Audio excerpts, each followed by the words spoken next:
একটা সবুজ শান্ত গ্রামের গল্প এটা।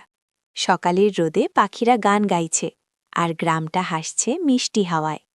এই গ্রামে থাকে দুই বন্ধু, দুষ্টু ছেলে টুনটুন আর বুদ্ধিমতী মেয়ে মিঠু। দুজনেই খুব কিউট, তবে স্বভাব একদম আলাদা। গ্রামের মোড়ে আছে দাদু চিনি মিয়ার দোকান।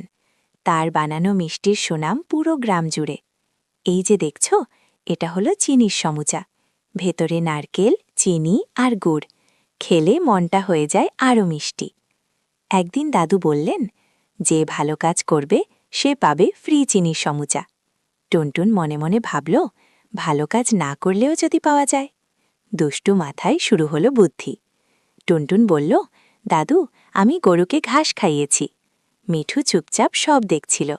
হঠাৎ গরুটা ডাক দিল, হাম্বা। আর আসল ছেলে বলে উঠল, আমি খাইয়েছি। টুনটুন লজ্জায় মাথা নিচু করল। কিন্তু মিঠু চুপচাপ ভালো কাজ করছিল। সে দাদিকে পানি দিল, রাস্তা পরিষ্কার করল আর ছোট বাচ্চাকে সাহায্য করল। দাদু হেসে বললেন, এই নাও চিনির সমুচা। মিঠুর মুখে ফুটল মিষ্টি হাসি।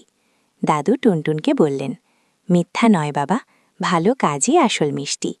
টুনটুন চোখে জল নিয়ে বলল, ভুল হয়ে গেছে দাদু।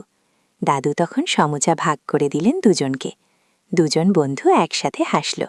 সেদিন থেকে টুনটুন শিখে গেল, ভালো কাজ করলেই জীবনে আসে আসল আনন্দ।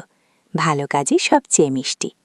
বন্ধুরা, এরকম শিক্ষণীয় কার্টুন পেতে আমাদের চ্যানেলটিকে সাবস্ক্রাইব করতে পারেন এবং পরবর্তী ভিডিওর জন্য কমেন্ট করে জানান আপনারা কোন ভিডিও দেখতে চান।